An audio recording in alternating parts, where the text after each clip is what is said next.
write the story of my life.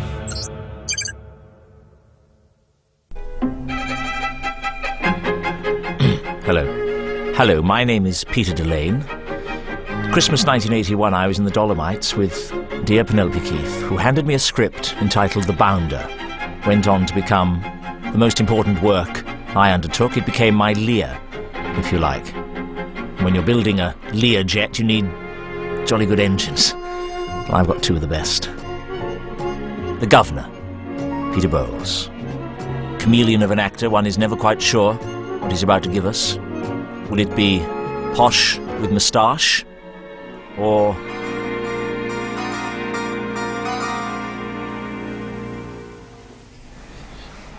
George Cole as well, of course, my Robin to Peter's Batman, riding high at the time on the success of The Sweeney. I'm home. Where are you, Mary? Rosalind Ayres waiting to come in. Hello, dear. And already I've introduced the three main players. We've met Barry, Robin and Morris. Earth, wind and fire. So solid crew. Now let them sing. And sing they do. And it was a subject matter that absolutely fascinated me. This idea of a man having been in isolation, in prison, and then being released into society. How does he cope? And it was no shock that they got Peter in to do it, because, of course, it rang a lot of bells with old Peter Birdman of Alcatraz Delane, because I recently got out of Clinky myself. I'd served a short to mid-term sentence for an incident which I now look upon as a cry for help. I mean, not as loud a cry as that of my hostages, but thoughts for the families. I do keep in touch with the families. It's not what they want, but I mean, it helps me. And as the judge said, Mr. Delane, you leave this courtroom with a considerable stain on your character, in the company of two rather burly chaps from Group 4 Security. I will say, and have said, that my time inside was not wasted. I seized upon it with a venom. I founded the Belmarsh Merrymen, wonderful dramatic society. We mounted a superb all-male production of The Mikado, which I still say is amongst Leslie Grantham's best work. Only wish he'd kept up the acting once he got out. And the Merrymen, of course, went down in history as one of the most creative rooftop protests ever mounted. Super impromptu a cappella performance of Fiddler on the Roof, which was rather apt because it was led by their musical director Jerry Feldman, who was doing 6 years for tax evasion. And look at George here, look at George, look at the hands, the whole body, even the chair is being called into service here. Absolute hurricane of an actor, George, absolute hurricane. I used to say, storm warning! Hurricane George approaching, and there was only one man who could stand up to Hurricane George. Ah, there he is! Peter Bowles. And look at George's face, look at George's face. Because he's, well, there we are. He's not just facing Bowles, he's facing Bowles with a limp. Deadly combination. I mean, it's Rain Man, isn't it? I'm an excellent driver. And I think that's true of Peter. Actually, he's a wonderful driver. Spent a super summer afternoon with him at Bewley Motor Museum once, pro-celebrity, sort of vintage car rally. Peter behind the wheel of a Jensen Interceptor. Wonderful sight. Probably the double glazing. Double glazing? Can't help looking at that set and absolutely rejoicing in the fireplace, which was my idea in the original script. It said the house was centrally heated, but I wanted a fireplace to symbolically represent the sort of incendiary nature of the relationship between Peter and George's characters. In those days, I was firing on all cylinders. A lot of ideas came. I was literally an ideas factory, and I used to have Peter and George's agents on the phone because I think they were confused. I remember that I took Peter and George on a bonding weekend in the Welsh Hills and the Brecon Beacons, and sort of, you know, orienteering, raft building on dry land. I mean, they have to fight with the futility of it, which I thought was good. And we did it in the middle of winter, And, of course, poor George caught hypothermia. Desperately ill, desperately ill. But I think that smile there, wouldn't have come without that near-death experience. And likewise, I don't think I would have mounted these escapades were it not for the fact that I was still experimenting with the dosage, trying to find the right cocktail of medication to keep Peter happy. Because I deserve to be happy. I do. I mean, I'm not embarrassed, so why should you? That's something I learnt in therapy. About my leg, I'm not sensitive about it. Group therapy is something I would recommend if you've ever been feeling a bit sort of down in the dumps. You all sit in a circle and talk about your problems. At the end, you get a round of applause. One time I got a Mexican wave. It wasn't exactly a 5-star hotel. We didn't have Lucky old Peter. I don't want to talk about it, that's all. And look at the tie. Look what I've done with the tie. It's more than a tie. It's a representation of virility.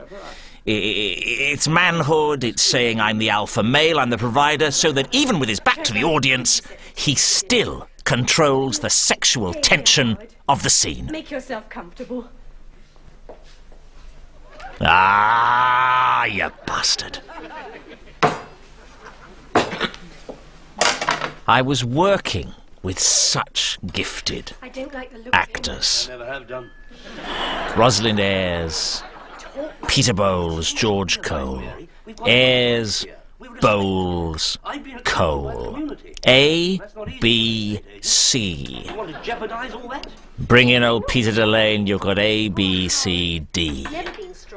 Where could we go from there? There was one man to take us up the alphabet. Mr. Edmonds. I had many talks with Noel about coming on board and joining us. Many meetings, not always amicable. I said, Noel, we've got a house. We've got celebrities in that house. There's a party atmosphere.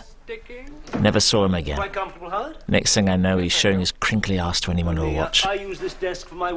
Now, that's a classic Delane, two in a box, one down, one up, balance. But look what I'm doing in the foreground. Look what I've done. I've placed a box file in the foreground, and on top of the box file, as you'll see when we pull back, well done, Denny Hall on camera, medically a dwarf, there it is. I've got a cane. What does that tell you? Well, within the box, secrets. And what's stopping us getting to the secrets? Our old friend, sexual imagery. It's long, it's smooth, it's dark, and it's curved at one end. That's not uncommon, actually. The naked lust beneath that smug mask of respectability. What makes these people... Nice shot, just a hint of George there, and then we come to the face. And I start to use faces now. Let the faces tell the stories. Moving closer. Look at the eyes, look what the eyes are doing. I think the moustache is doing as much. George, of course, is bareback. He has no moustache, and so the face becomes impassive. But we're moving in closer every time. Well done, Denny Hall on camera, well done. Out, but still moving, still moving. Look at it, still moving, still moving. It's Goodfellas. And we're out. There's the money. Now, this is a wonderful scene for film students. Come away from that. How do I tell the audience that time has passed? Do I do it through words? Do I show a clock on the wall? No, that's a cliche. I do it through suggestion. I do it through illusion. I'm an illusionist. I am David Copperfield, trapped in a perspex case, dangling over the River Thames of your imagination. Throw all the eggs you like at me, because I shall make an omelette with them. An omelette of drama. Only using the whites. I'm on a protein-free diet. Cholesterol. Nobody's that lonely. Healthy old Peter. Wouldn't be living here. No, it'd be next door. That'd be worse. Well done, Rosalind. Well done, George. Kitchen sink, isn't it? Archie Wright. I think I'll ask around. Ian Wright. Steve Wright in the afternoon.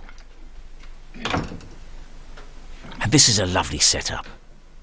Arthur comes into the lockup, finds Terry suffering from the effects of an old boxing injury. And you know we had to shoot this scene twice. Power of Peter's performance such that a young stagehand rushed on in the middle of a take and actually assisted him. I tore down from the gallery straight onto the set and put a protective hand on the young man's shoulder, and I said, no. I said, that is acting. And you know who that young boy was? Neither do I. I had him sacked. Happy days. Someday I'm gonna write the story of my life. Hello, my name is Peter Delane, and welcome to this director's commentary for Mr. and Mrs. And, wonderful show. I will say, if you have your special 3D glasses from the front of TV Quick, put them on now. Whoa, look at that! There was a fear at the time, of course, that these titles could cause epilepsy. But as I said, that's more to do with their diet than anything else. Here's your host, Derek Beatty, my dear friend Derek Beatty, and on he comes, and look at this, the consummate professional, lovely welcome, a quick thumb to the front, a quick thumb to the back, turn with a palm, we're away. Thank you. No thank you, Derek. Hello everybody, welcome once again, and it's great to be back with you for a new series of Mr. and Mrs. And over the next This is a lovely, lovely welcome from Derek. Who are coming to try and He used to absolutely adore telling me the story of how he'd come across the show. He was on holiday in France with his wife, and they'd gone to Paris. He'd just taken her up the Arc de Triomphe, and they were absolutely exhausted. And they'd flip-flop down on the bed in their hotel room, and Derek just had the strength to turn on the television. And there was a French show.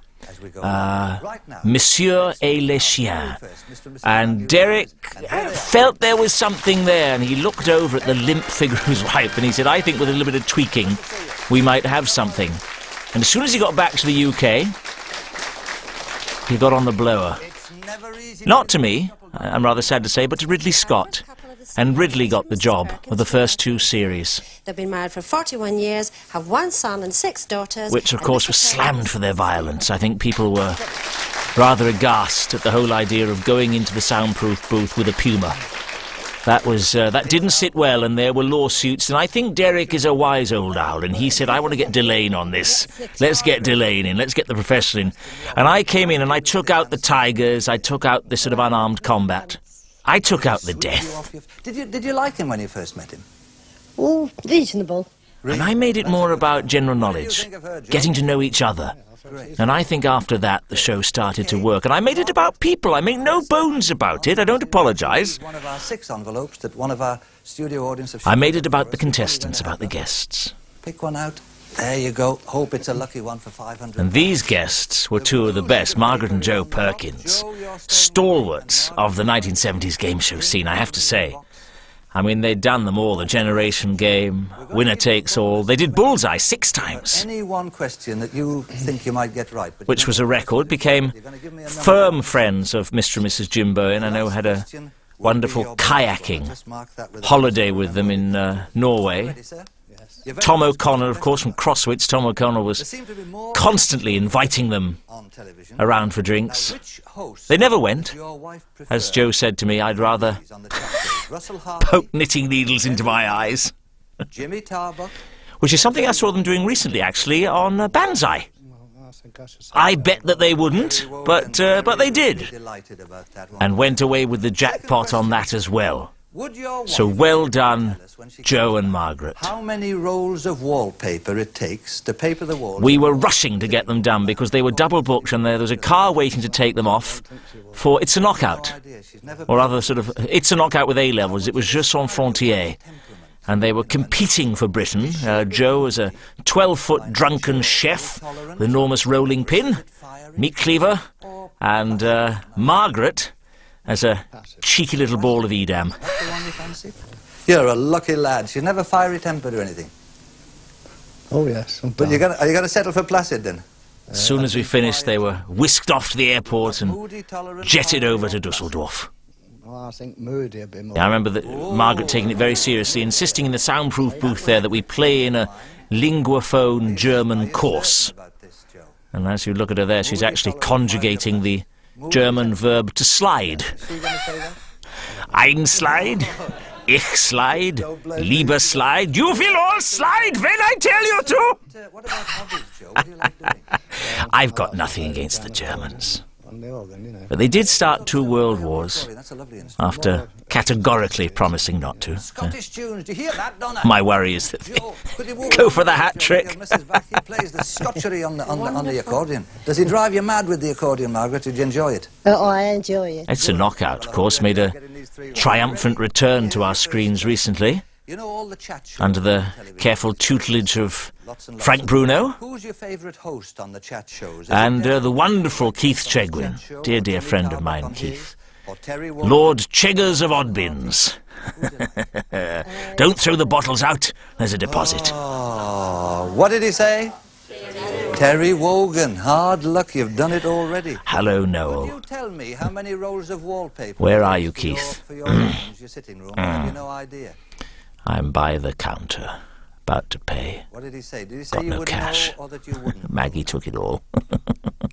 She won't let me find the glasses. Exactly or not? Hidden it in a bush. No. That's it. He said you wouldn't. You got it right. Oh, dear. Oh, where's my clothes? I'm on Channel 5. How did he describe Still working, still working. what sort of nature Just. you had? Did he say you were very tolerant, or a bit fiery, or placid and quiet, or a bit moody sometimes? I have to say, if I was going to donate my That's it. sort of healthy liver, I'd rather give it to Keith than to George Best. I think Off you go, George young would abuse it. I think Cheggers would take more care of it. I suppose the fear with Keith is that he would swap it. Never mind. You've got one of the 3 rights. Hello, Noel. Where are you, Keith? I'm at the Solihull ice rink. And I'll swap the liver for a Scale Extric, a Game Boy Advance, and a crate of Drambuie. Absolutely sober? Or was he slightly tipsy? Or, to put it mildly, was he plastered that night? No, he was sober. He was sober, right. Happy Second days. question. Very, There's very been happy some days. discussion recently about Punctuated whether by women deep black should be pits of allowed to be despair, but there we are. priests, you know, in I churches. had a Does monkey your on my husband think back. that women should be allowed to be priests? Literally, a That only men spider monkey that I won in a game of junior Pictionary with Rodney Buse. What I would say is if you are going to challenge Rodney to Pictionary for cash, And this is your be moment. warned, every category will be television, every title, You agree on The this Likely one. Lads. Which of these things does he have And he will just stand there, furiously pointing at himself. Pools or the bingo? Let it go. Horses, dogs, football, pools or bingo? I was in the throes of a very messy divorce. Not my own, that of my close friend Roger Barclay. I was a named party in that divorce. Wonderfully attractive wife, aerobics instructor, say no more. Here he comes back, let him in And, move over a wee bit. Joe, your first feel the question, burn, on your I certainly wedding night, did. think back 41 years. Did you go to Had bed it checked out, nothing to worry about. Did you go to bed sober? Or Drink a were lot you of really water, don't know it's there. Plastered that night. No, sober. She said that, and we've got it. Now, there's been a lot of discussion recently about But whether women turbulent should be times, allowed I to think be that's the priests. message that came across then. I mean, I remember They should be allowed to be priests, on this or that day, just men of course, this is should the be day priests. that I heard the news about Diana. I say just men. She said you would say that. Absolutely devastated. I think it was very hard to take, as it was for the whole country. Bonus question, you chose number 6. We heard that Question could win you an extra 20 she'd pounds. been replaced by Mad Lizzie Webb. Little flutter on most often. We'd all The dogs. come to be very comfortable with the Green Goddess and the way she'd made exercise fun, but fun wasn't enough. Broadcasting was changing, and they were looking for the zania. I mean, these were in the days, you must remember, Won about 60 pounds. before the anarchic broadcaster, before the Pat Sharp, the Hugh Edwards, the Steve Penk. Would that be fair on our first I mean, Penky is... I'm lucky to number Penky as a personal friend of mine, and that man has turned broadcasting on his head. I mean, what he can do with a collection of late-night celebrity blunders... more to the point, what he can't do with it is not worth you could write it on the back of a postage stamp. As we say, welcome to our second Mr. and Mrs. Admittedly, it would be a very large Christmas stamp with a huge fat Robin. If I may make so bold, Donna, who are we about to meet? And we're meeting couple number 2. And why are they there? Well, they're there for the prize. And, of course, that was the other thing. The 2 ingredients, contestants and prizes. And each show would rack its brains to find a good prize. Terry had the blankety-blank checkbook and pen. Jim had a little bit of bully, of course. Ted Rogers, the lovely, lovely late Ted Rogers, he had Dusty Bin. And I remember when I came in to replace Ridley Scott, when Ridley was doing Mr. and Mrs., of course, it was a wonderful sword and shield that you went away with. But this was my idea. We had so many childless couples coming on, and their faces would light up when they would see a little Romanian orphan and go away absolutely delighted. Of course, authorities came down as like a ton of bricks. But we had two children that we were able to give away. Donna, be careful. Be careful, it could be carried over till next week if no one wins her tonight. Oh, Kimberly, sorry, yes. I think she'd better go back to the carry cot and we'll get on with the game. Smashing to see you. I say I've thoroughly enjoyed this trip down memory lane. If only to see how I've moved on, how Peter Delane has taken a grip on his life, because at this time, as I say, very messy divorce. Very messy divorce. Dragged through the courts. Now pleased to say that I'm very happily married to the 6th Mrs. Delane, the lovely Helen, a Welsh lady, would you believe? We're separated by a common language. She doesn't speak Welsh. Actually, she doesn't speak a lot of English either. Very private woman. And we have 4 children together, 2 of them from a previous relationship of Helen's, 1 the fruit of my loins, and 1 the product of the HopeSpringsMaternal.com egg reserve in Fresno, California, courtesy of my blue band internet connection. Your second question is a visual. Secure server at all times, of course.